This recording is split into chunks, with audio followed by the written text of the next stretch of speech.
The anime started with loner boy Haruka, who hides near some goblins. The idiot blows his cover by stepping on the smallest twig, ever so the goblins chase after him. Haruka smiled with utter confidence as he jumps into the air and all the goblins fall into his trap. Haruka is very pleased with himself as he's doing a great job surviving alone in another world. A look back shows how Haruka got himself in this situation. Haruka has always been a loner, and he explains to us that it's because he just never wanted anything to do with his classmates. He didn't like any of them, and they would just get in the way of what he finds most important, and that's reading. As Haruka looked around his classroom, the divide among the students was very clear. There were the popular girls, the delinquents, the jocks, the class rep, the nerds, and the others category. Haruka didn't belong to any of these groups, but he wouldn't have it any other way. This was when a magic circle appeared out of nowhere. Haruka was excited because it was just like the ones he had read in manga, but he remembered that going to another world is a pain in the butts.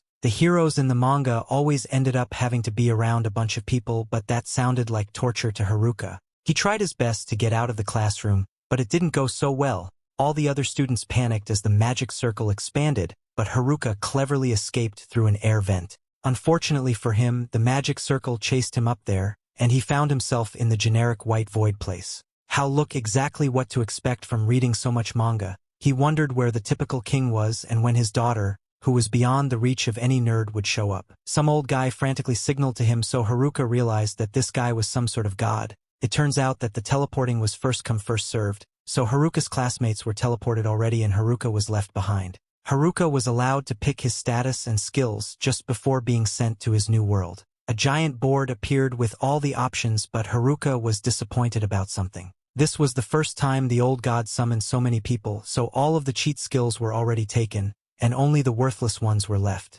Haruka took a look at his options, but they were all terrible. One skill was just being able to hold a stick. Some other ones were just good overall general health and walking. Haruka made himself feel even worse by seeing some of the overpowered skills that he missed out on, like 4-element magic. Back to the bad stuff, Haruka found titles like Shut In and Neat. Haruka demanded for the old god to give him more options because he wouldn't even be able to pass the first village with the ones he had to choose from. The old god became fed up, so he decided to just give Haruka all the remaining skills at once. Haruka gained all the leftover worthless skills, and he was teleported. In the new world, Haruka is supplied with a bag that can hold unlimited items. Haruka gears up and checks his stats. His stats screen tells him to roll some dice, and he remembers reading about the skill. It allows him to allocate points by rolling dice.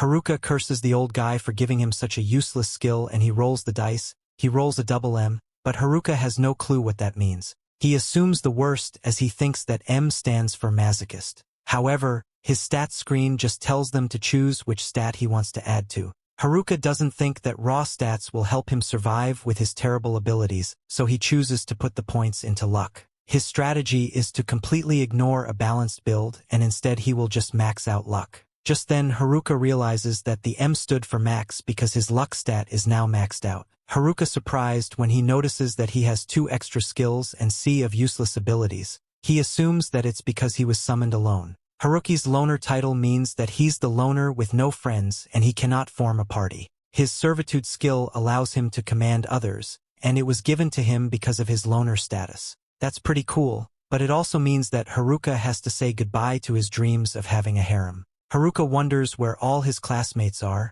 but it doesn't matter because he can't party with them anyway. Haruka decides to just begin his journey, and he wants to start by securing a base of operation. It's pretty hard to see through the forest, so Haruka is worried about a monster showing up. He wonders if he has a skill that could be useful, but the only one that comes to mind is the skill that allows him to doze off. Haruka tries on the contact lenses he has in his bag and finds that it's actually super useful. It allows him to see a bunch of extra stuff, and he finds that it grants him the appraisal skill. This leads to Haruka finding an edible mushroom that draws out latent abilities. His bottomless bag lets him take as many as he wants, so he apologizes to it for thinking it was useless earlier.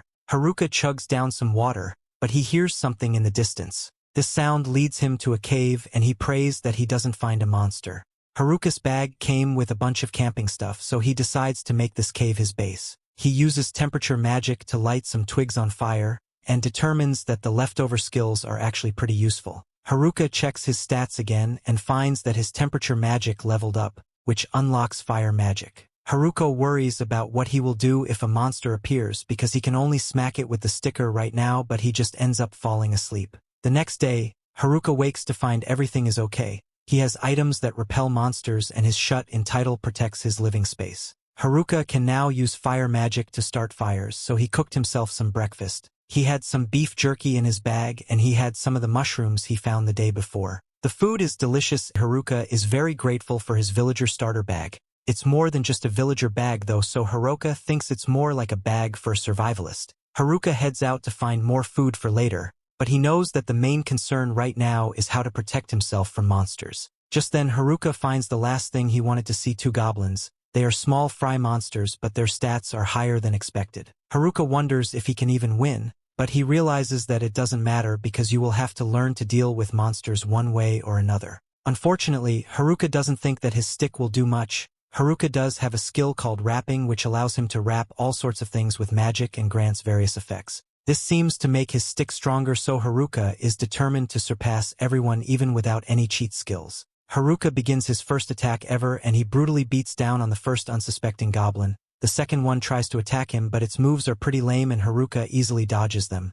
Haruka somehow knows how to use a new power, and he eliminates the second goblin. Afterwards, Haruka is pleased after winning his first battle, and he heads back to base. He brought back one of the clubs that the goblin used, but he determined that his stick is still better. Haruka is excited to find that he leveled up and all his stats more than doubled. His cane mastery leveled up as well, which is strange because he just swung his stick around a few times. Haruka got magic confusion as well, which probably came from him enchanting his stick with magic. His calisthenics went up as well because Haruka has never missed a morning exercise. Haruka is exaggerating quite a bit though, as he has only been in this new world for 2 days. Later, Haruka is tired of eating mushrooms already. He would rather eat meat, but he knows that he would be schooled by the class rep for being ungrateful. With his meal done, Haruka decides to try out and enhancing himself. This magic infusion enhances his physical and magical defenses. Haruka's appraisal skill has also reached level 2, but he wonders why it's showing a bunch of question marks on all his stuff.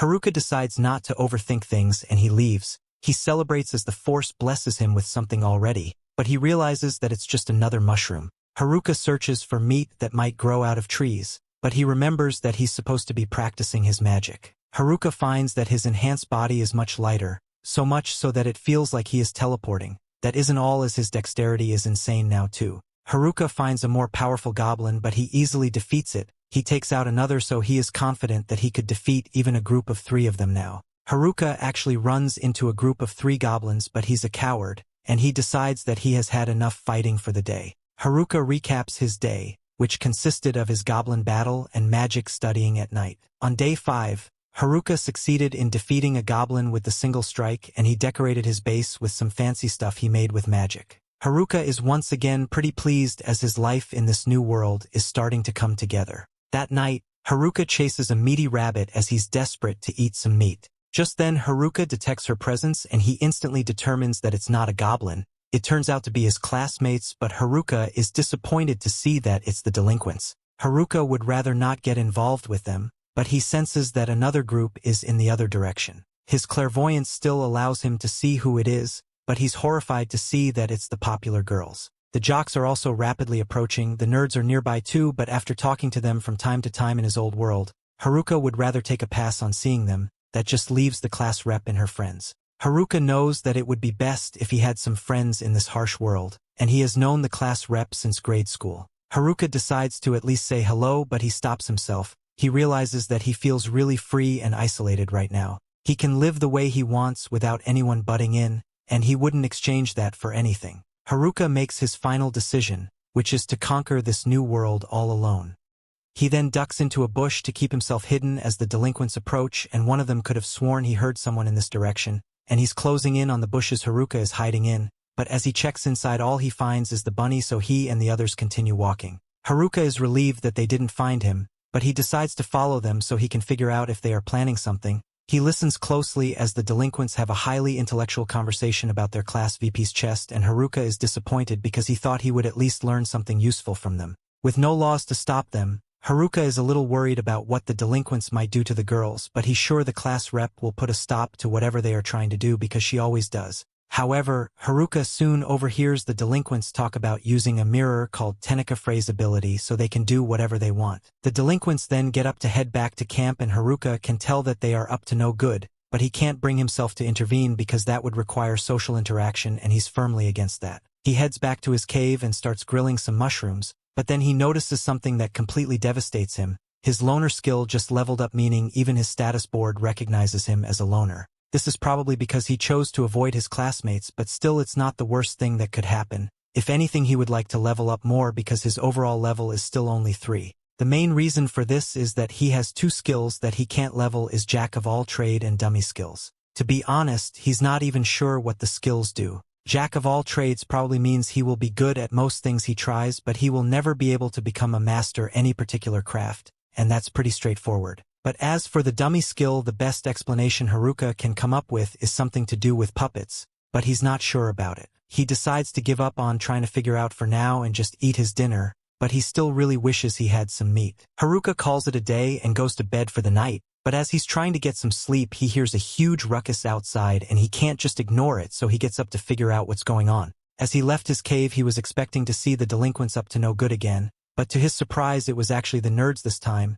They are currently fighting a bunch of goblins and it looks like they are having a bit of trouble, so Haruka considers helping them out, but he changes his mind once he sees their stats. They've got skills that are way better than his and they are all level 16 while Haruka is still level 3. He figures they'll be alright without him, so he turns to walk away, but just before he leaves he spots 2 goblins sneaking up behind the group and the nerds are already struggling as things are so if they get attacked from behind and they'll be wiped out sure. Haruka is still on the fence about whether he should help them or not, but then he remembers the time the nerds shared their holographic Charizard with him, and he then decides that they are worth saving. He runs out of the bushes with a stick in hand and he easily one-shot both goblins in one swing. He then turns to the nerds and asks them if they are alright, and the nerds fine, but they're shocked to see Haruka out here. Once they've gotten reacquainted, the nerds thank Haruka for his help, but he's having a hard time communicating with them since he hasn't spoken to real people for a long time now. He eventually takes them all back to his place and the nerds are all amazed by how nice the interior is considering as a cave. Haruka explains that he learned a little earth magic and crafting to help with the remodeling, but the nerds still think it's impressive that he did all this by himself. Haruka prepares a drink for them all and asks why they route in the middle of the woods so late at night. The nerds suddenly fall silent when the topic is brought up, and after a few seconds, they tell Haruka that they are actually on the run from the rest of the class right now. It all started after the class first got Ecchi here, and at first everyone was just surprised by everything that just happened, but they were soon faced with the reality that they are stuck here, and they started freaking out over it. A few of them were more calm about the situation, like the popular girls who seemed like they were more annoyed than scared, the jocks who were trying to figure out what to do but knew nothing about Ecchi, and the nerds who were totally within their element. The class rep was just as confused as everyone else, but she has the common sense to realize that crying in an unknown force is a good way to attract unwanted predators and get them all killed, so she tries to get everyone to quiet down. However, it was too late as a group of goblins had already found the class and the class rep has no idea how to handle these monsters, so she starts freaking out. Everyone else is freaking out as well, even the delinquents of the nerds know someone has to handle this, so they all activate their skills so they can take down the goblins. The gym bros join in to help and soon enough all the goblins have been defeated, but it still isn't safe to be out here. So the class rep gets everyone's attention and says they should all find somewhere safe to stay before they get attacked again.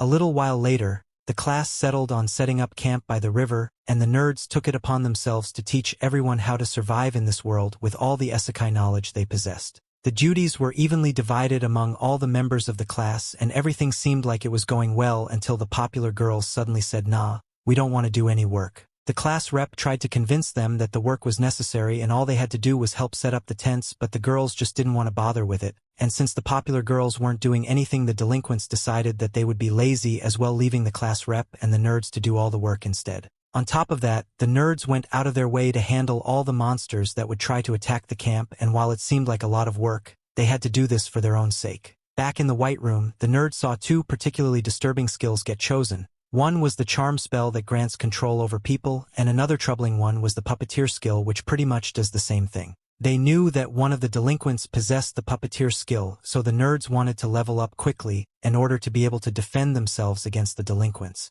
However, at night the delinquents would go out and slay monsters as well, but only for the sake of leveling up so they can use their skills, and while the nerds eavesdropping on them, they began talking about how they will turn the girls into their slaves once they have enough levels to use their skills. The nerds realized that this would mean a lot of trouble, so they went to warn the class rep about it. However, just a few days later, the delinquents have leveled up enough to use their skills, and the class rep just so happened to be nearby, so they planned to make her their first victim. However, they ended up getting jumped by the nerds, and once they were down, their skills were sealed away so they wouldn't be able to cause any harm. Now the delinquents are basically powerless, and as you would expect, the girls didn't take it well when they found out about the plan the delinquents had made, so the delinquents were kicked out of the camp.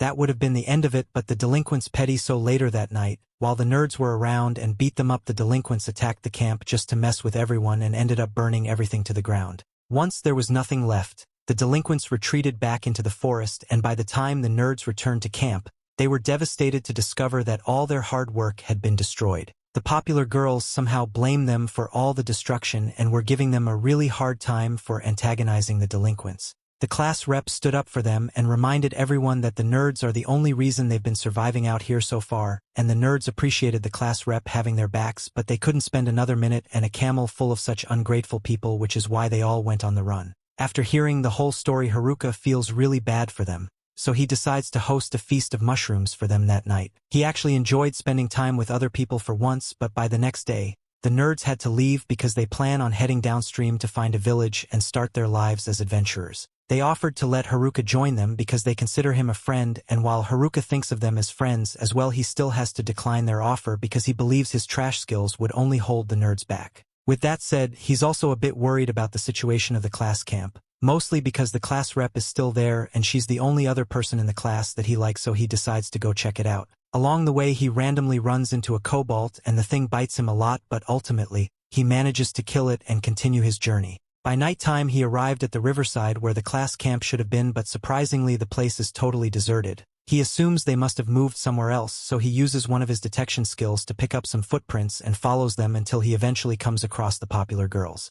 Of everyone in the class, Haruka hates dealing with them the most. She tries to turn around and head home, but the girls have already started chasing him. Haruka would have no trouble outrunning them, but he stopped dead in his tracks when he hears them say the word please. In all the years Haruka has known them, please has never been in their vocabulary, so something serious must have happened for them to be this desperate. He decides to talk to them after all, and the first thing that girls do is ask him if he knows where the nerds went. Haruka is hesitant to tell them because he thinks they just want to yell at the nerds some more, but on the contrary, the girls actually want to apologize to them. They now realize how much the nerds were doing for them, and they sincerely want to make amends for the way they treated them. But by now the nerds are alone gone, so there's no way the girls would ever catch up to them. To begin with, they can't make it out of the woods by themselves, and they can't defend themselves from monsters, so how do they intend to find the nerds? He asked them if they have the resolve to do whatever it takes to go apologize to the nerds, but the girls break down crying because they know that they'll die in no time if they are left out in the woods by themselves. They plead with Haruka to teach them how to survive out here. He is so stunned by their sudden request that he ends up agreeing to it without thinking. As a result, Haruka's subjugate ability activates, and all of a sudden the girls have become his subservient followers. Now all they do is blankly stare at him and finish off monsters whenever Haruka gets into a fight, and then they pull out the magic crystal and present it to him like puppies looking for praise. Haruka really isn't happy with how things are going, but for now he notices that one of the girls has a small injury on her arm, so he hands her a healing potion he made so she can recover. However, she just uses it on him instead. He's getting really sick of how the girls only do things for his benefit now, and he is really worried about how he's going to explain this to the class rep if he runs into her, and right on cue, the class rep just so happened to be walking through that part of the woods at the moment. Haruka is startled by the class rep screaming, but she reminds them that they have been friends since grade school. The other girls are with her, but the class rep is more concerned about what happened to the popular girls. Haruka doesn't know how to explain how they came under his control because he doesn't really understand how it happened either. Haruka comes clean and tells her that they have become his servants, but this makes the class rep furious. She points out that the domination skill is only for use on monsters, so Haruka tells her that it was just a mistake. None of the girls believe him, so Haruka decides that it's time for him to go, but the girls stop him. Our protagonist Haruka is just a loner, and he wishes that he could just go home alone. The class rep snaps Shimazaki out off Haruka's spell, and she decides to get answers from her. Haruka doesn't mind as he tries to escape, but the class rep tells him not to leave. As the girls discuss what happened, Haruka decides to practice expanding his home base. More specifically, how to make a basement. His training starts off well enough, but soon he finds that he has buried himself. The class rep helps them up and she explains that Shimazaki told her everything. She realizes that Haruka was just trying to help the girls, but Haruka doesn't even remember saying anything like that. All the girls thank him for being so kind, but Haruka just wants to go home. The girls pressure him to help them, and the class rep wonders what Haruka means by home. Haruka explains that he has a home in this new world, so the clueless class rep is shocked when she thinks that he was born here. Haruka reveals that he actually built his home, but she can't believe it because that's quite defeat. The girls have another meeting to discuss what they will do, and they wonder how many people can fit in Haruka's home. Haruka calculates that he can fit at least 240 people and maybe more if he takes out his luxurious furniture. The girls really get excited when they hear that Haruka has baths, and they wonder how he can be living in luxury when everyone else is suffering. The girls decide to ask him if they can stay with him for a day, and Haruka is shocked that high school girls want to stay overnight at his place.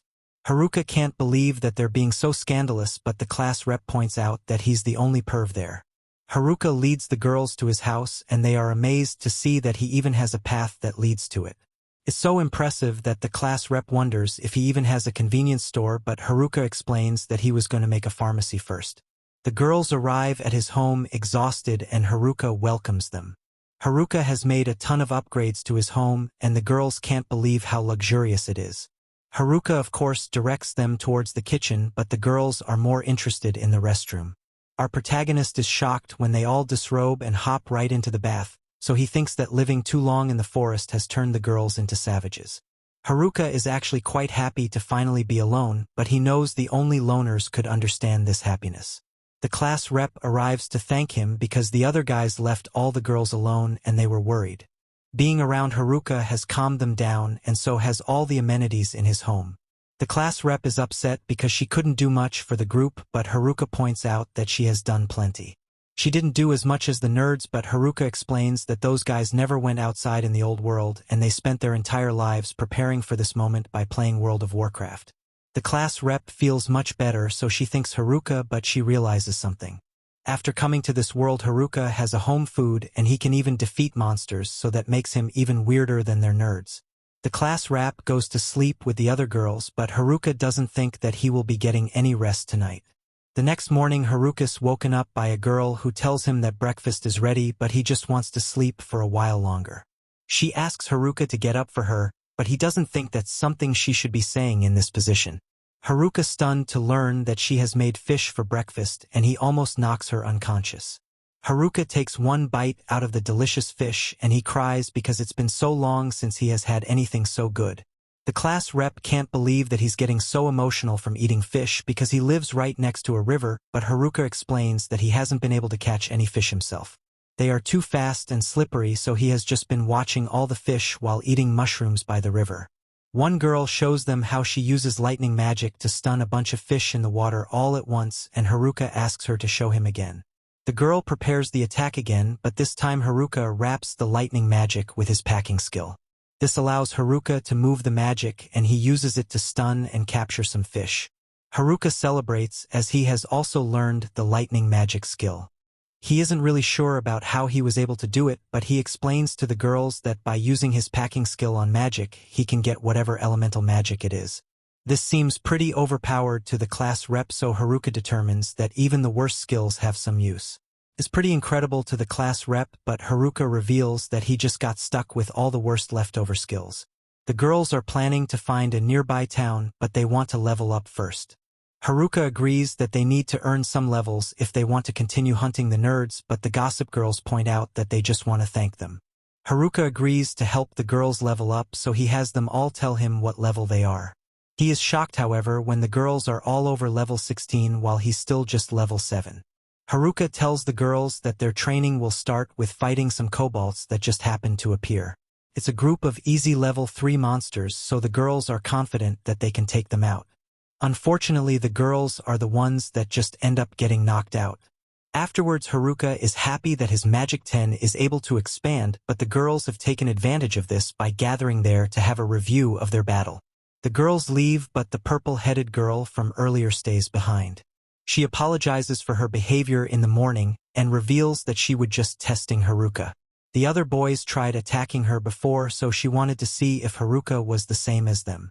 Haruka is totally different from them, though, as he gave the girls a place to stay, food to eat, and even taught them how to fight. She plans to wake him up for breakfast the next morning as well, and Haruka says goodbye to the fish girl. The next morning Haruka enjoys his breakfast and he overhears some of the girls planning to fight the kobolds again.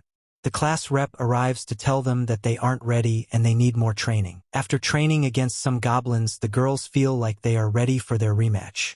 Haruka is worried about them, and his worry is proven correct as some of the girls are already out and sleeping. Some of them are even faking like they are sick, so he determines that the classroom's training isn't very good.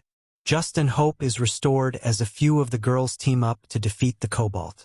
The girls celebrate and tell the kobolds that they won't be losing to them anymore.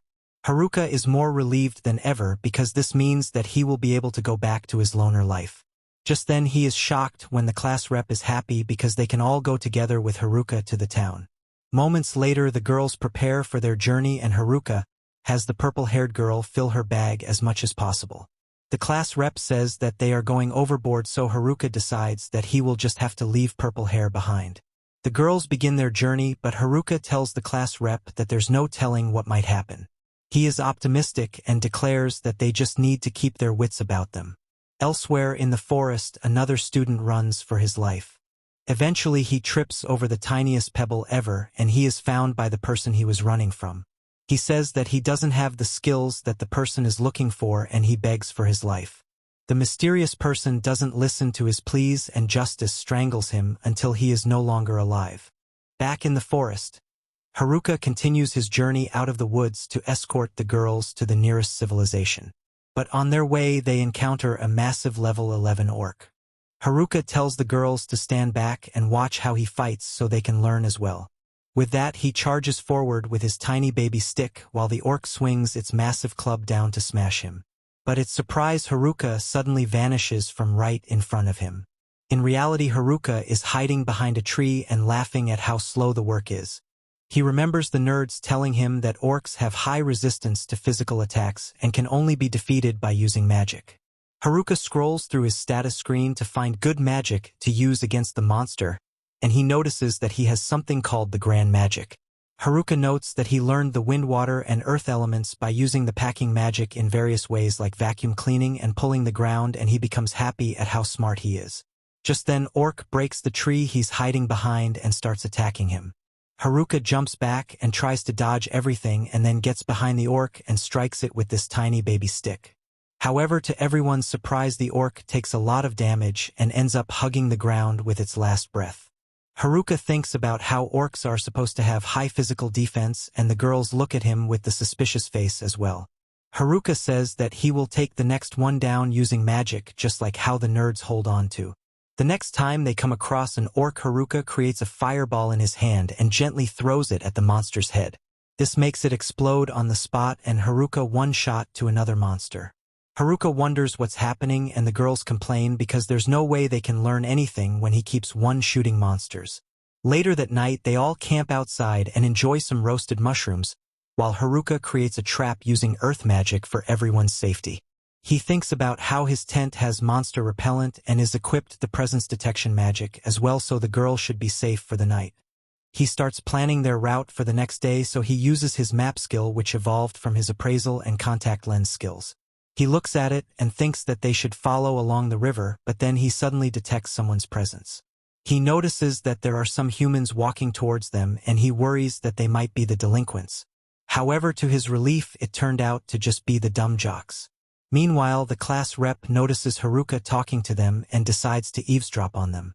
Haruka asks the jocks what they're doing there and wonders if they were stalkers trying to check up on the girls while they were sleeping. He asked them if they're also creeps while being muscleheads, but they cry out and say that they are not.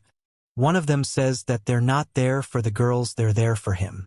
Haruka teases them by asking if they're like going to ditty parties, but they say they don't swing that way. After that, Haruka asks them why they were hiding from the girls, and they replied that it's because they can't trust anyone anymore. They explain that there's a skill that's much more dangerous than the puppetry and mesmerized skill. Haruka thinks that they must be talking about the hijack skill, which allows the user to steal other skills and abilities. The jocks say that the delinquents didn't say anything about the hijack skill, so that must mean they don't have it. However, that means that someone else has it, so they must be cautious of everyone. After hearing this, Haruka says that they must be stupid because they didn't consider the possibility that he might have that skill. However, they start smiling and say that if that were the case, then they would be really happy because they know that he's not a bad guy. They then asked him if he actually has it or not, and Haruka tells him that he doesn't have hijack, but he has the domination skill, which sounds even worse. They tell him that as long as he has all the weird skills, they won't have to worry because he will most likely just sit alone somewhere without harming anyone. After that, they say that they will keep an eye out for the delinquents in the forest, and they were just looking to warn Haruka about the hijack skill so he can stay safe. They then ask him to apologize to the girls on their behalf for not standing up to the delinquents earlier, and they walk away. Haruka sees them off by telling them to consult with the goblins if they're in trouble next time because they're both idiots, so they will get along well for sure. The next morning, Haruka tells everyone to prepare their equipment, and then they walk to the forest to look for some herbs before they leave. The class rep tells them that she knows about his talk with the jocks last night, and she apologizes to him. Haruka realizes that it's about the hijack skill, and he says that he knows that she is the one who has it. The class rep says that she asks the nerds to keep it a secret, but Haruka says that it was pretty obvious, but the jocks are too dumb to realize that. He tells her not to worry about it because they all trust her with that skill. That's why the nerds didn't steal it from her like they did with the delinquents. This makes the classroom really happy, and she starts tearing up. Haruka points out that she's been crying a lot since coming to this world, but the class rep says that it's because of him. Haruka freaks out and says that it's a false accusation and runs away. However, when he leaves, the class rep tells herself that it's because he makes her so happy. After that, they continue their journey, and Haruka decides to sell some fresh fruit juice on the way to cheer everyone up. One girl says that she doesn't have any money but would be interested in paying another way. However, the class rep scolds Haruka for being a pervert, and he stopped selling the juices, which makes the other girls weep about not getting any. They continue walking through the forest until Haruka spots the river. He tells the class rep that it should be safe to camp out here for the night and says that he will go on ahead to do some scouting as he dashes away.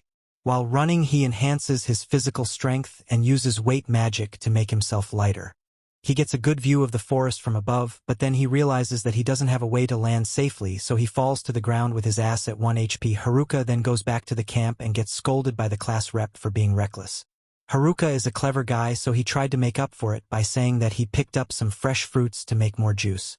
The next day, they get back to trading their way out of the forest and encounter a bunch of new things on their way. They find a lost girl from their group and enjoy some time playing in the river, and even get chased by a horde of orcs. However, in the end, they manage to get out of the forest, and it makes everyone really excited. Haruka notes that his vision is covered by the hills in the area, and he notices a new airwalk skill and his status screen. He uses it to fly up to get a better view of their surroundings and notices a party of NPCs from this world getting attacked by a pack of monsters. He gets down and tells the class up everything. Being the good leader that she is, she freaks out and says that they should help them. However, Haruka warns that there's no guarantee that the NPCs are actually good people. There is no way to know if they will hurt them once they save them from the monsters. He suggests they continue walking forward, but the class rep says that she will fight back if they try to hurt her classmates. She really wants to save them, so she looks at Haruka with shaky eyes. Because of this, Haruka says that he will go there on his own. They're too far away, and the others won't be able to make it even if they run at full speed. Haruka then uses physical enhancement and weight magic again, and then he casts wind magic to hit himself into the air. He then continues flying towards the NPCs using his airwalk skill. However, he notices the class rep hanging from his cloak, and he asked her what she's doing. She says that she got caught up in the wind magic and tells him to look in front of him as they're about to crash. Unfortunately, Haruka says that he doesn't know how to apply brakes. They both crash down on the monsters near the NPC party and end up saving them in the process. Haruka gets up, and the NPC's leader introduces himself as Ofter alongside his partner Gatek. They thank him for saving their butts and explain that merchants were being attacked by monsters on this route. Because of that, they decided to pick up the quest from the Adventurers Guild, hoping that they would be able to make some money. However, if the fight had continued, they wouldn't be alive right now. After that, they pack their stuff and Haruka waits for the other girls to catch up to them. While waiting, he cooks up some of his bush mushrooms and shears them with the NPCs. They thank him for it and revealed that the mushrooms are actually quite valuable. The mushrooms restore their strength and Haruka becomes jealous of the old dudes in the party for getting the chance to go on adventures with such hotties. Just then, the class rep comes back to her senses and stops Haruka from turning into a villain. The other girls eventually catch up and they become really excited to see real-life elves. The NPC show them the way to a town called Omui, and the girls start running towards it excitedly like some kindergartners. On the other hand, we see the delinquents grinding up some levels in the forest. They say that it's about time they take revenge from the girls and have their way with them. However, the nerd that they kidnapped suggests that they first get their puppetry and mesmerize skills unsealed. The delinquents all agree and they decide to hunt a nerds group first. At the same time, the jocks look at them from behind some trees and become worried about them making their move.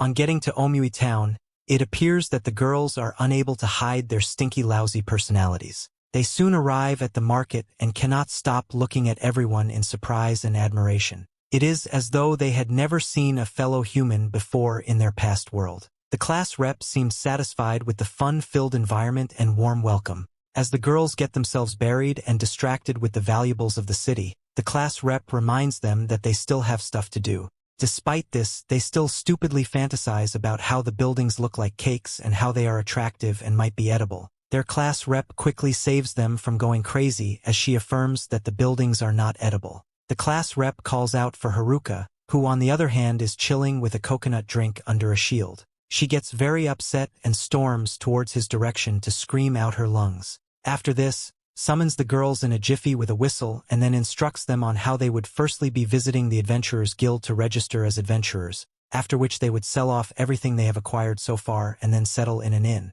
She also hopes that they can find their missing classmates. Later that day, they arrive at the Adventurers Guild and on getting there, Haruka almost pees his pants when he is told that the guild boss had summoned him. On arriving at the room, he is first stunned by the hefty appearance of the guild master, and then his heart melts like candy when the guild master thanks him for saving the adventurers. Following this, he takes all the magic gems they had obtained to exchange them for money. The receptionist is thrown off balance when he first empties the items they had retrieved. They appear to be items worth a lot of money. The psychopath screams harshly at him out of excitement and surprise, and eventually ends up begging him to wait till the next day. He agrees to this, and then the girls who had just registered as adventurers approach him to give him the update since they have the required skill. He decided to give it a shot as he heads straight to the registration counter. However, poor Haruka is unable to register as an adventurer due to his low stats. He retired to bed that night with a very heavy heart. Seeing that Haruka is heartbroken, the class rep takes it upon herself to lead them to their lodgings. On getting there, they are welcomed with extreme warmth in a big compound that is divided into sectors. They settle in for a good night's rest, and while everyone is asleep, Haruka admits that beds are cozy, but he misses the wood. Shimazaki, on the other hand, stares outside the window, missing the nerds. On the next day, while they settle to have breakfast, they talk about how safe the town is and how there are a lot of shops around. Meanwhile, Haruka thinks of returning to the woods once he gets paid for his crystals, seeing that the girls are now safe. However, on the next day they are paid a little bit less for the items they had tendered for exchange. Just as Haruka tries to talk, the guild master shows up and apologizes to him, saying that although they do not have enough cash in the guild, they can work around paying installmentally without much thought to it. Haruka agrees immediately. He hands him 8 million coins, instantly processing the needs that the money can fix. Haruka almost goes crazy with happiness. They decide to do some shopping with the money.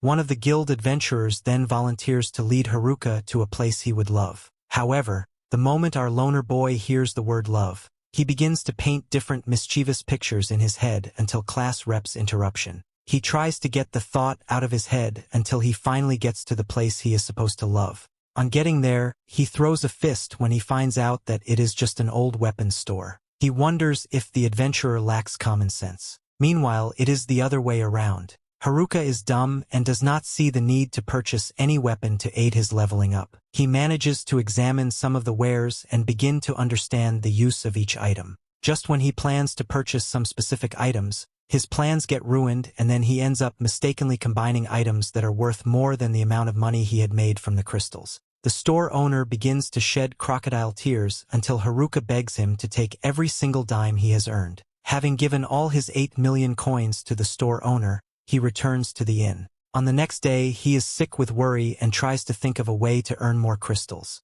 However, outsiders are not allowed in and out of the town, except if they are adventurers or they have a pass. He had also lost his chances of sneaking out with the girls because they did not trust him to return to the city with them, as his stupid brain was all about the woods. Having thought about his decision for several minutes, he decides to activate his invisibility cloak and then sneak out of the city unnoticed. However, while he sneaks out and almost jumps over the city wall, he is stopped by one of the girls and ends up hitting his rod on the brick wall. He is unable to recover from the pain for a while as he pins himself on the ground for several minutes. They soon see the girl who always likes to strip herself private in public unconsciously. They try to stop her from looking like a newly created Eve. Later that day, all the girls leave for their second adventure, leaving only Haruka behind. He sees this as an opportunity to escape as he activates his invisibility cloak and runs out very swiftly. On his way to the woods, he sees a girl in trouble as she is in a carriage being attacked by a group of bandits. He debates in his heart to either help or leave, and just as he turns to leave, he is bothered by one of the bandits. This gets him pissed and he opens fire on them. Following this, the girl whose name is Marielle is saved. In the bid to express her gratitude, she decides to take him to her father against his own will. To make things worse, her father happens to be the duke of the city he had just fled from. He screams to be let out of the carriage as it moves, but she insists that her savior must be treated nicely. Meanwhile, in the woods, the delinquents have now met physically with the jocks and they are now in a crazy confrontation. It is clear that a battle line has been drawn and the jocks are hell-bent on protecting the girls. From this serious encounter, one of both parties gets stabbed. Angry that a member of the jocks just killed one of them, the delinquents charge forward and also kill one of the jocks. This continues until they almost wiped each other off existence. However, a greater force appears to wipe all the delinquents while the remaining jocks flee the environment. However, even their race does not pay off because the strange man uses magic to teleport himself to their supposed destination. Meanwhile, Haruka is still stuck in his unfortunate encounter with Marielle and her desire to show him to her father. After a while, they eventually arrive at the palace. She tells him to wait downstairs while she changes her dress. However, before she gets back, he attempts to escape, but she catches the unlucky jerk. This is because he had given too much thought to his escape instead of just carrying it out. She accuses him of trying to leave and tells him to sit for dinner. Haruka's eyes open wide when he sees the delicacies in front of him. The glutton cannot wait to destroy the barriers in front of him. Coupled with the food, she gives him a free pass in and out of town and also gives him a large amount of money. He soon stops listening to her blabbing and digs straight into the food. The following day, he is queried by the class rep and her girls, but they are unable to get details of what occurred the previous day while they were out. They leave urgently to hunt crystals from killing monsters. Haruka, who already has his own secret plans for the day, bids them farewell, but just before they leave, the class rep warns him never to leave town for the woods, and then they leave. Having finished up with them, he puts on his invisible cloak immediately and leaves for the woods, swearing to never help any carriage in danger. On getting to the woods, he checks out the mushrooms and the fishes in the river. It appears that he misses the environment a lot. He soon goes deeper into the woods where he sees something strange. Following this, Haruka looks closely at the substance on the floor and sees that it is blood. It gets worse when he is able to trace the little pint of blood to a large pool of blood. His heart breaks when he sees that the dumb jocks are the ones who own the blood. He is alerted, and in response to this, he heals them the moment he finds out that they are still breathing. After regaining consciousness, they explain their bitter ordeal to him and tell him about the strange man that had wiped them off because he is in search of the class rep for her special powers. They beg Haruka to save them from his wicked claw. Although he wants to be alone, he is also worried about his classmates and class rep. He agrees to fight with the strange man, but he would rather do it without their help. They are first shocked, but they decide to trust him as he might have a plan. It would have been great to have them by his side while they fight the psychopath together, but he might end up injured, a large number of them. To avoid this, Haruka tells them to hide so that they can at least protect the girls in his absence. Following this, he begins to think and work on ways he can level up his skill. On a fateful night, he sits in the dark, somewhere in the woods, trying to measure up his power against the unknown enemy. Coincidentally, he sees a group of goblins and then decides to take them down immediately so he can level up. In a jiffy, he eliminates all of them. However, as he turns to leave, he is attacked by a greater goblin. Seeing that it will help him level up, he tries to take it down and eventually defeats it after much effort. Following this, the Goblin Emperor with the highest level shows up. Haruka can see death staring at his dumb face, but he remains unruffled and tries his best to kill the Goblin Emperor. Having beaten him, blue-black Haruka still does not relent. He takes a few steps back after a serious attack and then strikes the Goblin Emperor, once sending him to hell. His stats increase immediately, and after that day he keeps looking for a way to level up. Having leveled up from 9 to 11, he is happy even if he still has a long way to go. On the evening of the next day, he finally encounters the long-awaited enemy, and to his surprise, it turns out to be Tanaka. Unknown to them, Tanaka has been deliberately indulging the delinquents to carry out his long-term wicked plan. Haruka is frustrated when he finds out that the stupid four-eyed idiot is responsible for the death of some of their classmates and the delinquents. Tanaka ignores him and wonders how the dumb jocks managed to flee the woods in their weak state. He turns to leave since he had no business with the loner, but Haruka stops him and accuses him of messing with his loved ones. He claims that even loners have people they care about. Meanwhile, the dumb jocks already met with the class rep and the remaining girls. It is at this time that they learned that Haruka is in the forest fighting. While their heart is sick with worry, Tanaka prepares to kill Haruka for getting in his way. Following this, he strikes poor Haruka, immediately causing the earth to ruffle vehemently against. Tanaka points out that he could not acquire the leftover skills in the White Room during their teleportation because it seemed like crap. He laughs at Haruka for thinking he stands a chance against him with such smelly god-forsaken skills. Following this, he strikes Haruka again after reducing his chances of saving himself with magic. Back in town, class rep finds it difficult to get the news of Haruka fighting alone in the woods off her mind. She tries to leave, but the jocks stop her, immediately assuring her that Haruka has things under control. Meanwhile, back in the woods, although he is very weak, he tries to save himself from every dangerous attack from Tanaka. His body seems stiff and he can hardly move properly.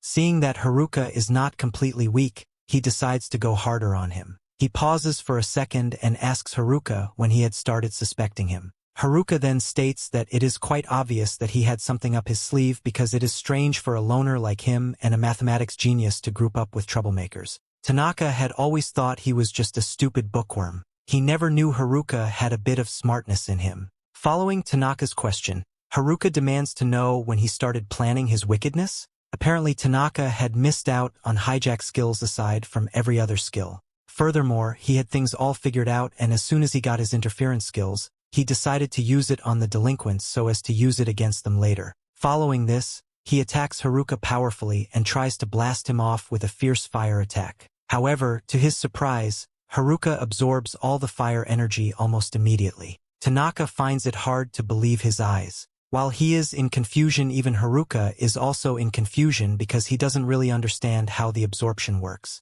He soon remembers the magic weapons he had combined by mistake in town that had cost him a fortune. This must have been the source of his defense. Following this, while Tanaka's stupid mouth is wide open instead of his eyes, Haruka attacks him, but he is quick to build a defense. Following this, he brings out different weapons, fortifying it with magic, and then proceeds to rip Haruka into pieces. He almost kills Haruka with his different attack patterns, and while he is not watching, he hits him with a very crazy magic which sends him flying and hitting a hard surface. Haruka manages to stand up with the support of his staff while Tanaka watches with delight. It is at this time that Haruka figures that Tanaka must have copied and combined everyone's skill in the class. Having said this, the stupid psychopath is unable to deny his wicked sorcery, knowing that he plans to take the class rep skill and then use it to steal any other skill and acquire all to himself. Unknown to him that Haruka had already accessed his ability and how he cannot use the same skill for more than 3 times, he tries to attack him.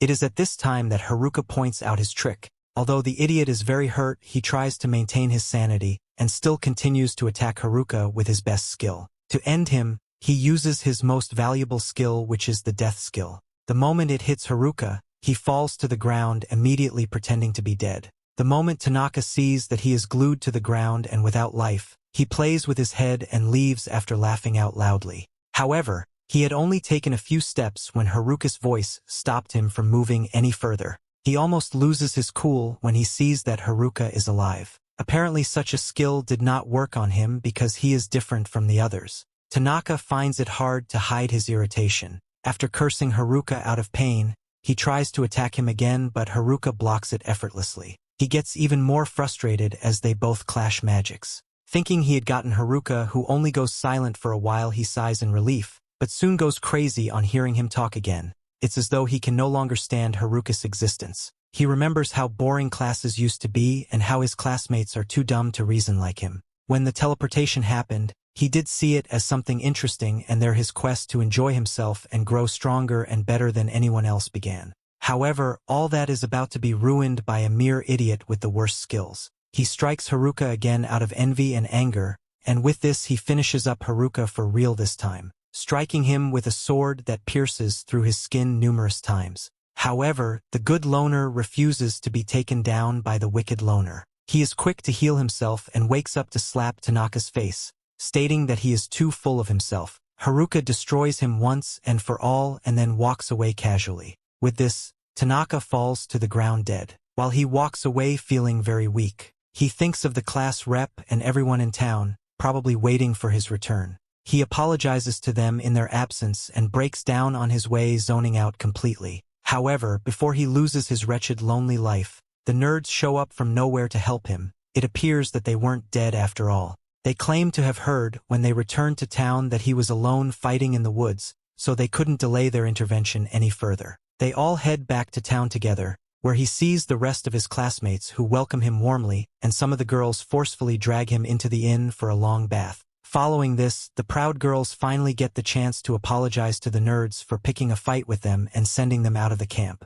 After this, all Haruka can think of is his wretched, lonely life. The class rep catches him again and tries to stop him from thinking of leaving. They all drag him back to be tied for a query of what led him to the woods. The next day, Haruka wakes up from a terrible dream. He is still tired from the fight he had with Tanaka. He yawns repeatedly and is first greeted by the nerds, who are off to attend to their daily quest. They bid Haruka farewell and then leave immediately. After they leave, Haruka praises himself for defeating Tanaka and finding the nerds. He then decides again to return to his useless mansion in the woods. After hearing him say this out loud, the class rep appears slowly behind him, fuming angrily. She insists on having a conversation with him, where she asked him why he had decided to do something so dangerous alone, even if they had scolded him the previous night. She hadn't done her personal scolding. Seeing the concern in her face, Haruka kneels immediately and apologizes for bothering her. He promises to never put himself in danger,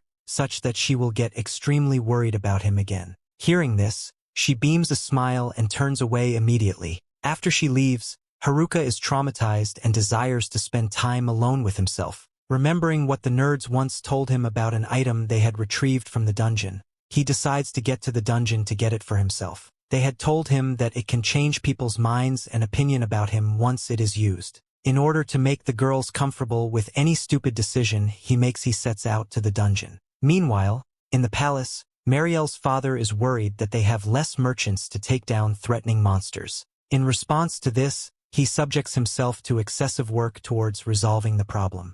On hearing this, his daughter gets really worried about him, and to make things worse, a messenger who was initially sent to the dungeon bumps into the palace almost immediately to announce that there is trouble. Apparently monsters have already invaded the city from the dungeon. Hearing this, the Duke is at alert as he sends his daughter to alert the guild master. Meanwhile, Haruka, who is already on his way to the dungeon, bumps into a large number of strange goblins. He kills all of them for fun and heads straight to the dungeon, not minding the reason for their invasion. Class Rep, on the other hand, is summoned by the guild master as they prepare to rescue the city from the strange invasion of the goblins. It is at this time that she finds out about Haruka's absence. Meanwhile, the dumb-headed Haruka is having the time of his life in the dungeon. He begins to explore the items that he finds in a few boxes, but ends up not finding even a single thing that interests him. However, his mind wanders to the old store owner in town, who can help him discern the items that seem like mere junks.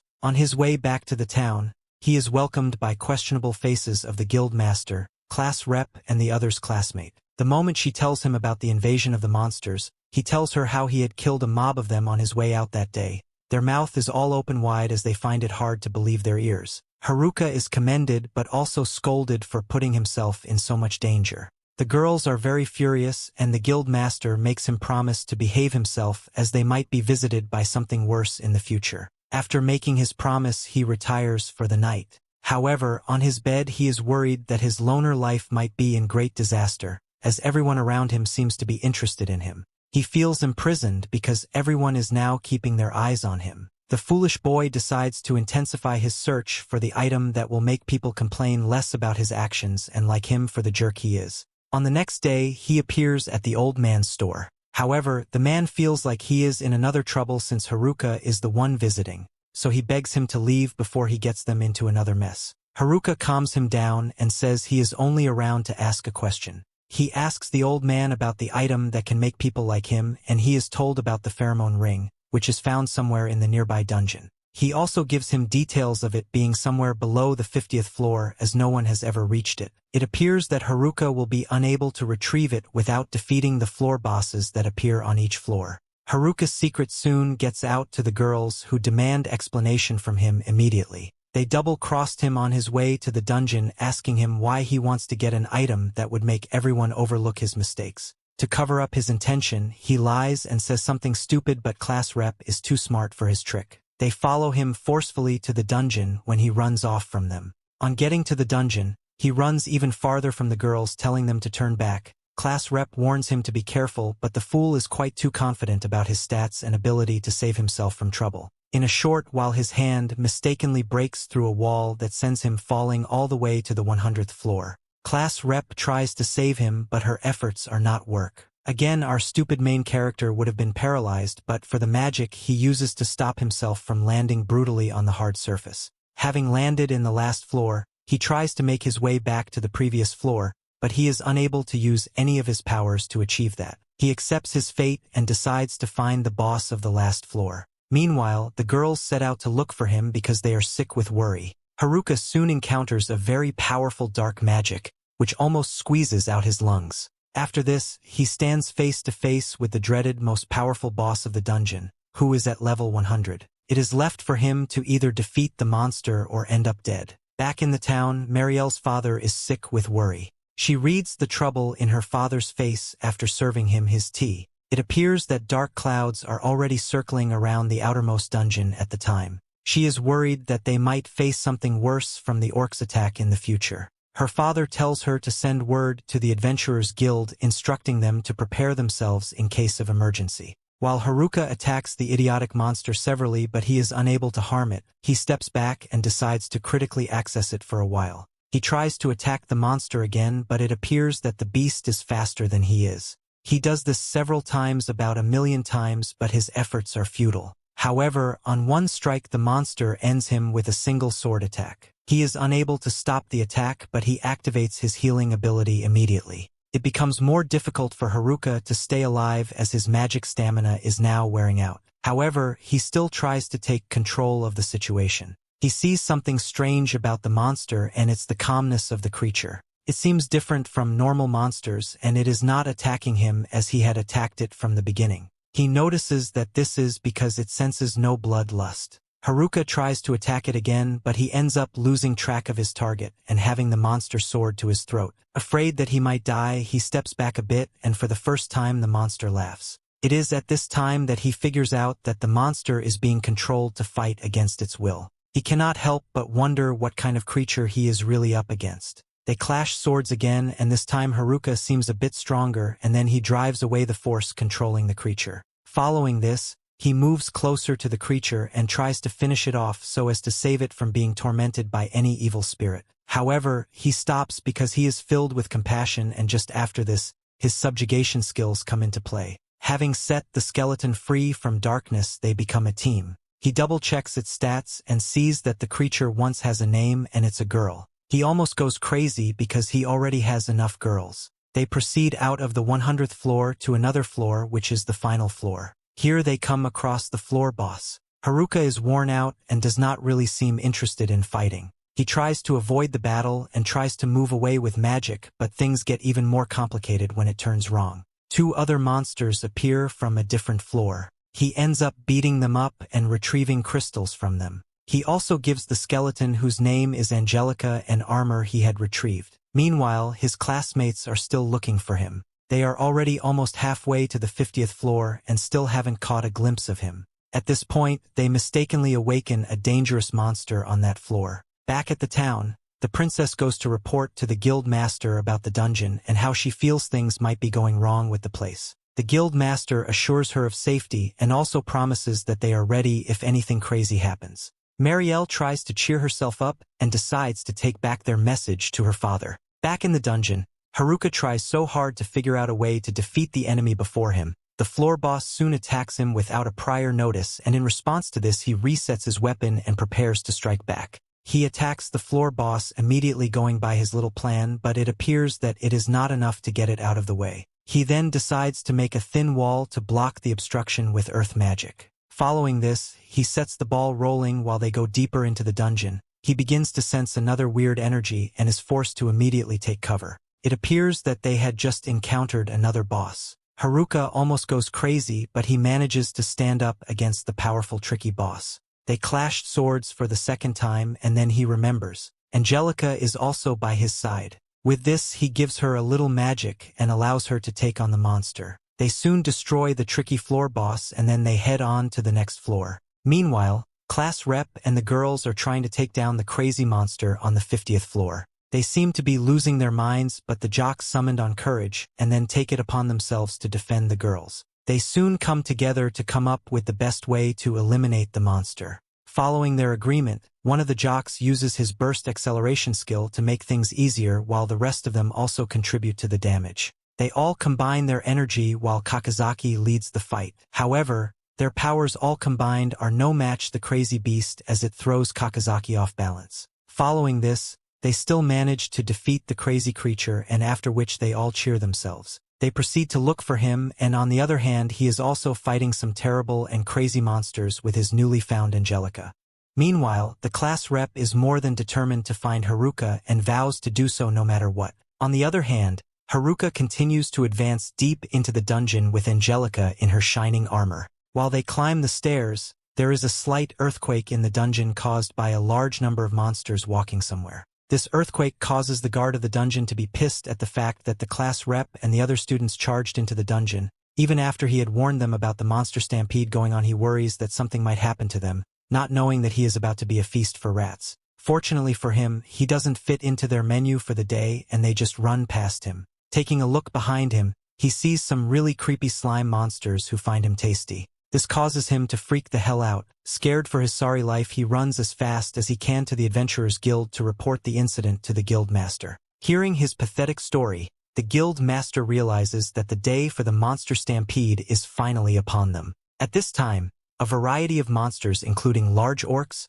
birds, goblins, and others marched towards the city. Looking at them, what type of monster would you think they don't stand a chance against? Let us know in the comments. Upon realizing that the monster stampede is now closer than ever, Marielle is extremely worried. The other adventurers are left wondering if the students are all right, but the guild master is left in thought. He eventually gets up to find an old text which has information about the dungeon. Looking through his shelf, he finds a scroll which informs them that dungeons are living things which spread lower with each passing floor. Furthermore, the scroll informs them that once the growth of the dungeon becomes so large, it becomes inhabitable for the monsters who begin to pout out of it. This, he explains, is what the stampede is about. I guess you're wondering what we can do about this. This was the same question on the minds of the other adventurers. Fortunately, the guild master lets them know that the stampede can only be stopped when the boss at the lowest level of the dungeon is defeated, which would lead to the death of that dungeon. Hearing this, they are left with an important question. Who the hell has the guts to defeat the powerful boss of the lowest level? With this question comes a dashing answer in Marielle's mind as a pretty dope image of Haruka pops up. Since the image was so cute, she waved it off immediately. In that moment, an earthquake hits the building and they realize that these monsters are now closer than ever. Realizing this, the guild master begins to dish out instructions. He orders Ofter to get the people to shelter and prevent them from panicking. Then Gatek is ordered to get the adventurers and guards to the front gate in preparation for battle, and to make sure the monsters don't get into the city. With the two gone, the guild master gets set to show the fans of this anime how he became the master in the first place. In the dungeon, Haruka is trapped at a spot with Angelica as the two hide from a flock of griffins flying around. To take them out, he sprays some poison on a fish and throws it in the air. The birds with bird brains jump at it and end up failing miserably to the ground. With this, he successfully passes this floor and heads down to the next. Meanwhile, the class rep and the others find themselves running for their dear lives while stuck on floor 54. They eventually get to a point where they are met by a large pack of werewolves. At this moment, they realized that they were doomed. Do you think they'll survive this? Let us know in the comments. Shortly after, we are left to the outsides of the city gates where some soldiers are left wounded. Seeing them in this state, Marielle realizes just how bad a monster stampede can be. She acknowledges that she has never seen such a huge number of monsters at once. Also, Gatek informs the guild master that they were successfully able to hold off the monsters for now and prevent them from going into the city. I believe you heard me say for now, right? Just then, off to remind Gatek about the kids who are still in the dungeon, but Gatek gets immediately worried that Ofter is thinking about using them to defeat the dungeon boss, even though he doesn't think the students stand a chance. The guild master acknowledges that Haruka could be able to pull this off. However, this could only happen if they can figure out a way to inform Haruka about the solution to the stampede. Due to this, they deliberate on who would go to inform Haruka about this.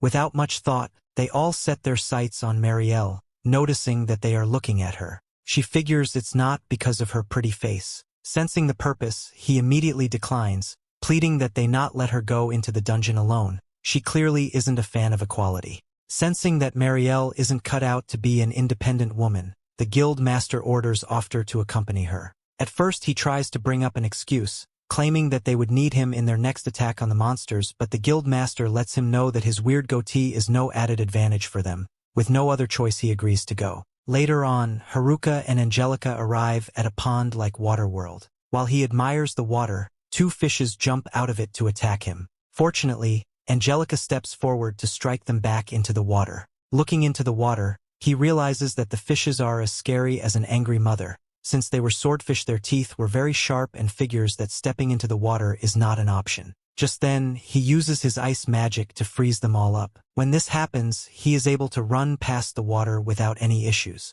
Just when he thought he had got control of the fishes, the angry grandma in the form of a very large fish almost swallow him. It hits him into the water and is almost about to attack Angelica when he comes charging out of the water on a surfboard. After that, he comes flying in the air and lands on the fish's forehead with his stick, causing it to pass out. Haruka is brimming with confidence as he is easily navigated through the dungeon so far. He honestly can't believe how weak the monsters are here and wonders if he'll ever face an enemy in this place that will provide even a mild challenge.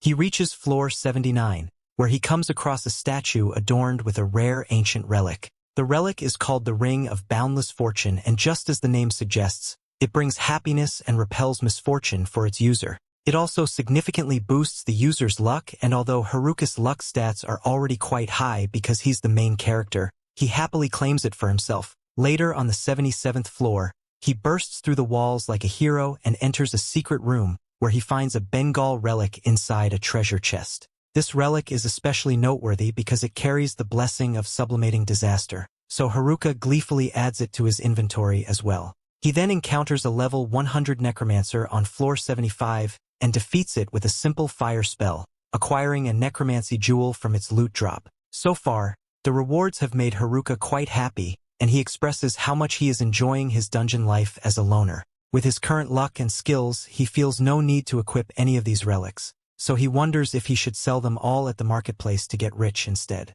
However, he then remembers that he has to make up to his new friend Angelica here, so he offers the relics to Angelica, hoping to make her happy, as he suspects that she might be still upset after being cursed by the darkness. Haruka takes the blame for making her put on the cursed armor and tells her that he wants to make it up to her, which is why he is giving her all of these relics to her. She hesitates to take any at first, but then Haruka entices her, saying that these are all fashionable items and will make her look more appealing to us others. So she takes it all reluctantly, and having received such special treatment from this strange loner, the dungeon boss, who I should remind you once was an ugly skeleton, becomes filled with what we call love. It is pretty clear that she has been charmed by the unintentional Riz Lord, but Haruka himself has no idea about her growing feelings. Having only expertise in adventuring, he sets off again to look for more secret treasure rooms, leaving the mysterious dungeon boss Angelica behind. She takes off her helm for a moment to take a breather, revealing her luscious blonde hair before putting it back on again to join Haruka, hiding from him that she is no longer a skeleton. Meanwhile, Haruka's classmates, led by the class rep, are on the 54th floor and have wiped out all of the werewolves on that floor. The class rep makes sure that all the girls are alright before moving ahead and notices how exhausted most of them are feeling. She decides to give the group a rest, but they don't want to waste a single second here, as they are all determined to rescue Haruka. As the dust clears up, After and Marielle join the class reps group as well and explain that they are here to request Haruka to put a stop to this anime's rumbling. But since they have no idea where Haruka is, they all try to figure out a way to contact him. Going back to Haruka's perspective, the floor is literally lava and Haruka must pass through the narrow path to get to the other side. He uses his spatial awareness and traps detection skills to scan the surrounding area and comes to the conclusion that this floor is also filled with traps. So he carefully steps on the scorching hot floor and makes sure not to trigger any traps. Even then, he trips over a rock and almost falls into the lava, but his dependable Lady Knight gracefully grabs him and saves his life. Since she can't speak officially, she points at the corner where there is a small empty space cozy enough to make a camp, and she essentially wants Haruka to take a rest there as he is quite worked up. He agrees that he should take a breather and sits down, expressing how much this floor is wearing him out because preserving energy has become a bit of a problem. Haruka wonders if there's any way to boost his stamina. He looks at the campfire and seeing the flickering flames, he realizes that wind magic might help him reduce the heat. With the brilliance of his mega mind, he comes up with a plan and uses his wind magic to stir up a light breeze,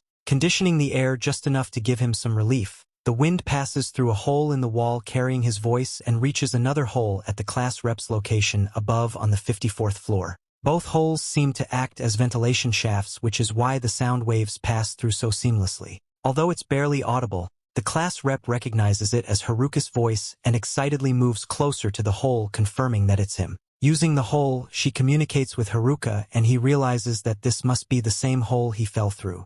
The class rep tells Haruka to climb up the hole, but Haruka has already tested that and failed. He asked her to throw down a rope, but unfortunately none of them have one. Both sides realize that manually clearing each floor is the only option for Haruka. The class rep mentions the dungeon stampede to Haruka and asks him to climb as quickly as possible to help the adventuring guild prevent a catastrophe. Marielle and After mention that the town has already been hit with the second wave of the stampede, and they suspect that if the third wave reaches it, the town will be destroyed along with its people. However, there is a shortcut to stopping this stampede since the stampede is generated from this very dungeon. If the dungeon's boss is defeated, the stampede will come to an end. Sadly, their only hope, Haruka has befriended the dungeon boss after defeating her. Haruka wonders what he should do. He finds himself in a dilemma where he wants to protect the townspeople and his new friend, but neither can survive if the other does. Haruka knows that Angelica too has suffered. She was held prisoner by this dungeon for hundreds of years all alone, and now that she finally has a chance to live a proper life, he can't bring himself to hurt her. So he tells Marielle and After that he hasn't finished off the dungeon boss and won't ever do it, but he also assures them not to worry, promising that he will stop the stampede without finishing off the boss since he's a trustworthy and dependable guy. The class rep chooses to believe him. She reminds everyone of how time and time again Haruka has saved and protected them, and she asks everyone to trust in that same Haruka once more. Will Haruka be able to save Angelica from this prison and ultimately add her to his harem? The monster stampede has reached the town of Omui, and there are no signs of it slowing down. At the head of the horde are the bunch of millennials, and Gatek manages to take one down with his spear, but the tide is never ending. After so much fighting, the people protecting the town are at their limit. The guildmaster rallies his desperate troops one more time, loudly declaring that they will not back down, not while their home is in danger and not while there is still hope that the kids of class Ecchi can pull through. In the dungeon, Haruka and the others have made up their minds and moved to put an end to the stampede before all hope is lost. Haruka tells Angelica that they don't have time to sightsee anymore and they need to pick up the pace. The two of them start flying through the floors, tearing through lizard men with cold magic, huge bugs with some homemade insecticide, and a discount Cerberus with a sticky solution of vinegar that he bought at the store. Haruka's quick thinking and Angelica's quicker blade make short work of the foes standing in their way, and before long they find themselves on floor 70. They take a brief moment to sort through the bundles of sweet loot they picked up on the rampage to see what can be of use. Haruka remembers that he was originally here for a pheromone ring, and is a little disappointed that he still hasn't found it. He tells his companion that he has plans for all this stuff, but it will have to wait until they get back home. Angelica has a strange reaction hearing this and gives her loner a tap on the shoulder, a subtle hint that maybe he should take a break. However, Haruka can't afford to stop now, not when everyone is counting on him. The two press on reaching floor 69. These levels are dominated by a thick forest, and Haruka notices a strange creature perched on one of the trees. Judging by its name, this mesmer owl has the ability to hypnotize people. The freaky bird is exactly that, using its power on the pair, but Haruka only smiles. He has the general health skill and status effects like that won't work on him. Unfortunately, he suddenly starts to feel very tired and can't stop himself from falling unconscious. When he comes to, he finds that he's being carried by his trusty sidekick. He apologizes for putting so much of a burden on her shoulders, but with a little tap, the knight lets him know that she got his back. It's not so bad relying on others every once in a while, and Haruka feels secure enough that he decides that just 5 more minutes won't hurt before drifting back to sleep. Meanwhile, the struggle of the class kids continues. They're so close to finding Haruka, and yet the opponents to keep facing are getting stronger and stronger. Their latest roadblock takes the form of a hulking level 100 Sphinx. While it swipes at the rap, Kakazaki and Oda try their best to pierce the monster's hide, but to no avail. The thing is built for tough and won't crack. After recognizes this beast and has a bad feeling that they won't be able to fight their way through this one. This Sphinx of the dungeon is infamous for asking adventurers riddles. After is pretty sure it's not something they were meant to fight at all, considering the rumors that say it's immortal.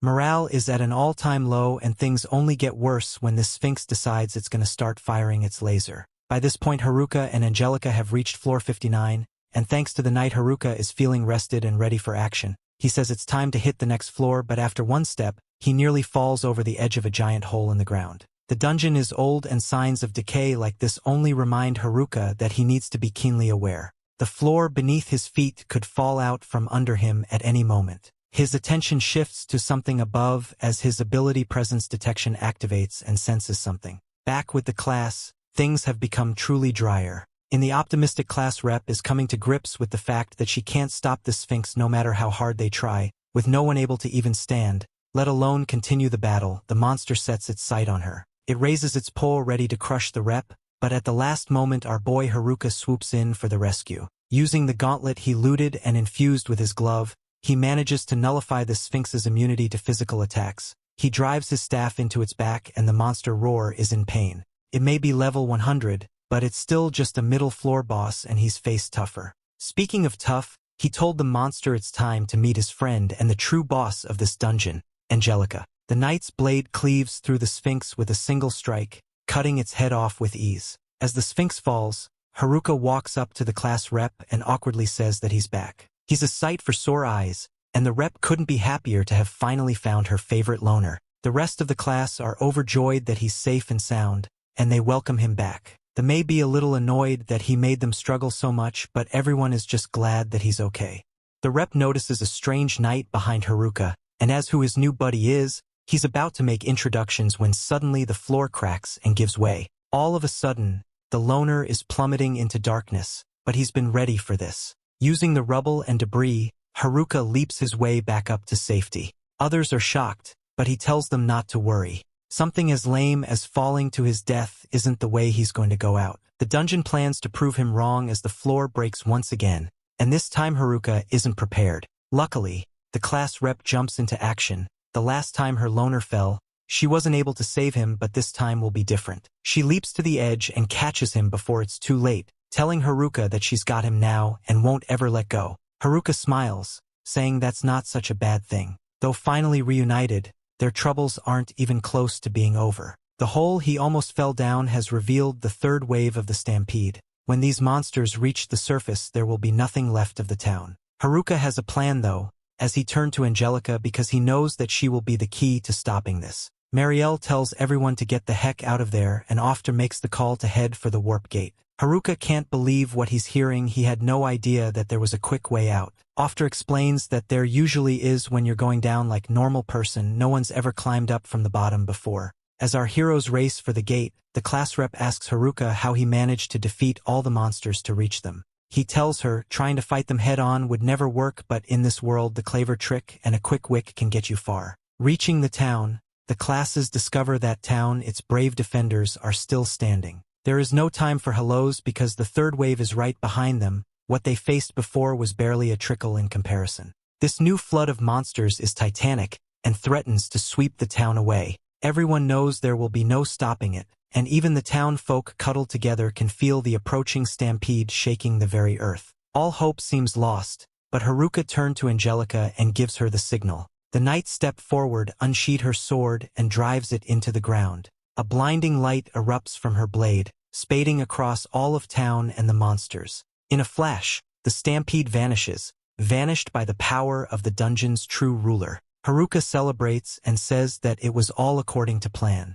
Everyone wants to know what's going on, and Haruka explains that Angelica is actually the dungeon emperor. Learning that the knight is a monster is quite the shock, but Haruka goes on to vouch for her. He says that without Angelica's help, he never would have made it out of the dungeon. With that out of the way, the town of Omui is saved, and like Haruka promised, so is Angelica. With life returning back to normal, Haruka has a chance to get to work on a little project he's been thinking about ever since he picked up his first piece of loot in the dungeon. A little party of sorts, he calls it, and he has all the kids from his class invited over to enjoy. As they arrive, they see the rows and rows of high-level gear he picked up, and the loner announces that it's time for a shopping spree. That is, with a generous discount for his friends, is first come first serve, and it quickly becomes a friendly contest to see who can snag the best loot for themselves. Like every Black Friday, there may have been some casualty, especially among the boys who just couldn't compete against the ladies' shopping skills. Taking pity on their sorry selves, Haruka offers them a bit more loot that he was keeping on the side. In the end, he's happy to see that everyone got something because it will definitely make their live easier in the future. However, the one he's most worried about is Angelica, because he has no clue how long she was down in that dungeon. That kind of isolation could leave a person with real issues, especially when it comes to socializing with people. Since she's going to be staying with them in the town from now on, that might be a problem. For a loner like Haruka, Angelica seems like a kindred soul. Like the end of any good dungeon run, everyone is all smiles with the loot they've got. Oda says that Haruka is alright guy for giving them all these rare items in useful gear. Meanwhile, Haruka is over here like Screw Maduck, just rolling in the money he made, selling it all. Business is booming for the loner, but the class rep's interruption has him scrambling to hide all his hard-earned gold. As Angelica walks by with even more money from his fire sale, he asked if the rep is happy with the gear she got. She is, but she's more interested in getting a proper introduction to Angelica. Ever the awkward guy, Haruka tries his best. He describes Angelica as being a dependable skeleton and reveals that she used to be the dungeon emperor. The class rep is shocked and asked if he's managed to tame her using the infamous pheromone ring. Haruka says of course not. All it took was a small, harmless, completely innocent application of his subjugation skill. The class rep doesn't take it well, and after beating the loner for a bit, she gives him the death stare. If he won't explain what really happened down there, then Angelica herself will. The class rep grabs holds of the Scully girl and then take off. The girls get together to talk, but things are a little awkward when they try to interrogate someone who can't exactly speak. The girls wonder if being an emperor means she's actually a boy, but she shakes her head no. They wonder how old she is, and Angelica uses her hands to indicate that she's 17. The class is overjoyed to find out that she's the same age as the rest of them. Everyone gets excited that a new girl just like them has joined, but all the attention and flirty of questions has poor Angelica a little overwhelmed. The class rep is there to take her hand and comfort her. They'll take this low and figure out things at her own pace. Using a game of charades, Angelica somehow manages to explain her situation as a dungeon emperor, and what her life was like down in the deep dark. She also explains how it was Haruka that saved her and broke the curse.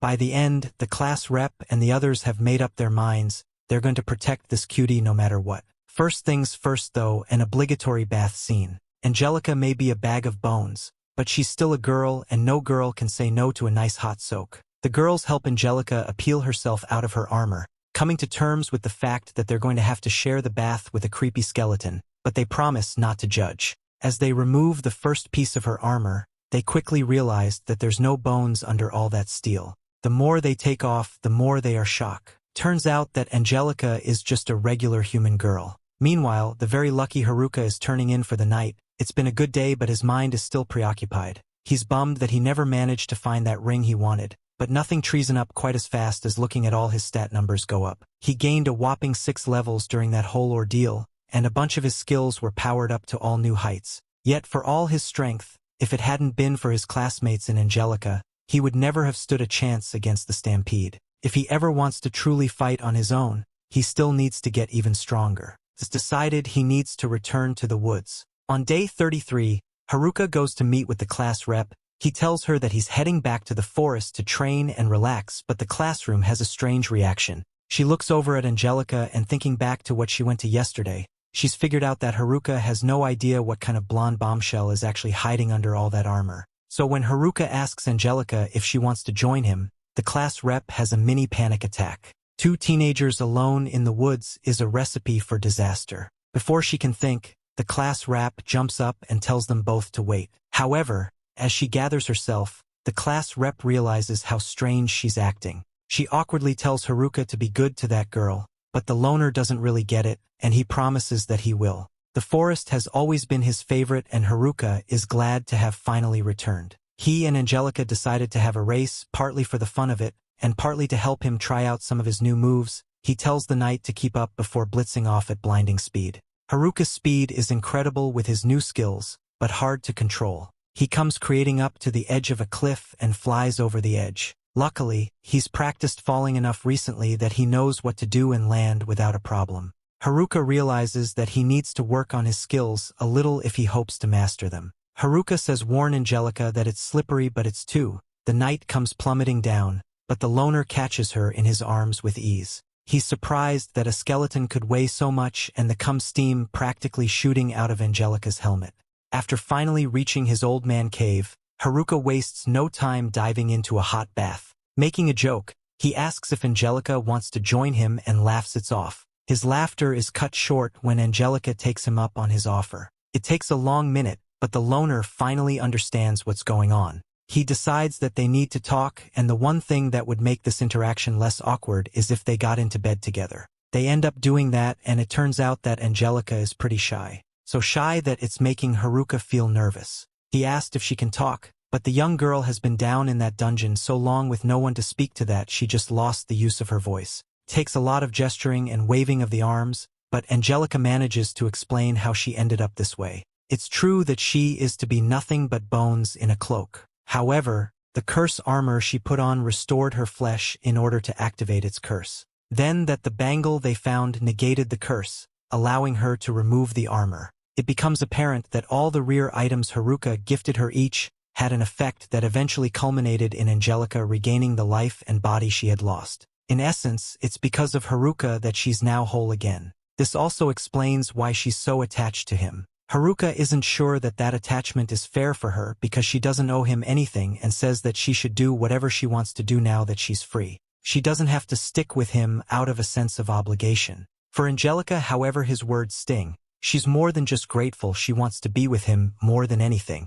Angelica's practically in tears when Haruka finally understands how much his company means to someone who's been alone for so long. He figures it won't hurt if they stay together for a little while longer. But this is getting a bit weird, so he tries to lift her mood with a story. He asked if she'd like to hear about all of his adventures, and warns her that it's going to be a long and fun one, so she better strap in. He talks the night away, making her smile as he regales her with his tales as one loner to another. The next day, Haruka asked if she would spar with him. He's got a skill or two he needs to work on, and she's the perfect partner. Remembering their battle, he wants to surpass her incredible speed, which has probably only gotten faster after their time in the dungeon. He's got the answer for her speed, as a shift skill will give them the edge he needs. Angelica rushes in with her blade and Haruka uses shift to matrix. It's like Neo. Avoiding her first attack, he decides to counter with his own, but in the end he gets parried like a filthy casual and bunked on the head. Haruka tells her to just wait, one day he will be stronger than even she is.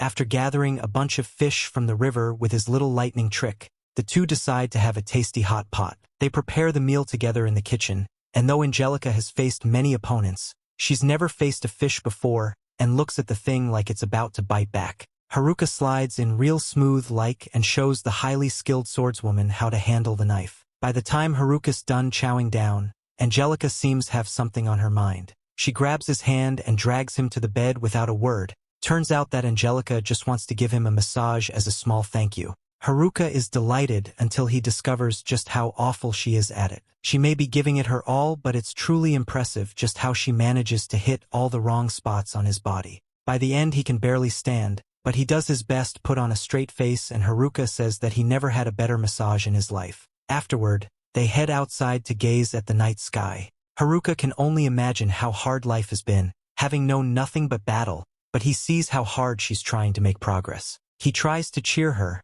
but the shy Angelica flinches away from him. She tries desperately to say something, but the words just won't come out at all, which makes it even worse. Haruka tells her that there's no need to feel down. It's a process and he'll be with her every step of the way. After a 10-day vacation in the woods, the two finally return to the town of Omui. On the road, they're caught in a passing shower.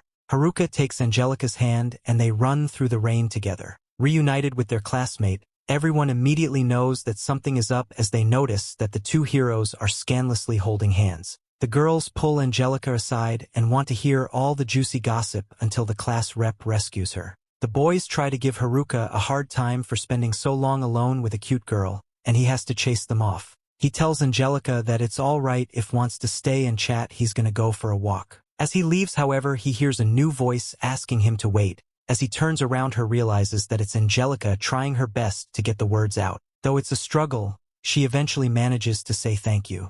Haruka smiles and nods as he's proud of her. If there's one thing he's learned during this crazy isekai adventure, it's that everyone has their own troubles. Nobody can escape feeling trapped or uncomfortable around people, but deep down, everyone is lonely. In a way, everyone is kind of a loner just like he is, but that doesn't mean that they're on their own. That's why the loner is going to keep going. That's why Haruka is going to master this new world alone.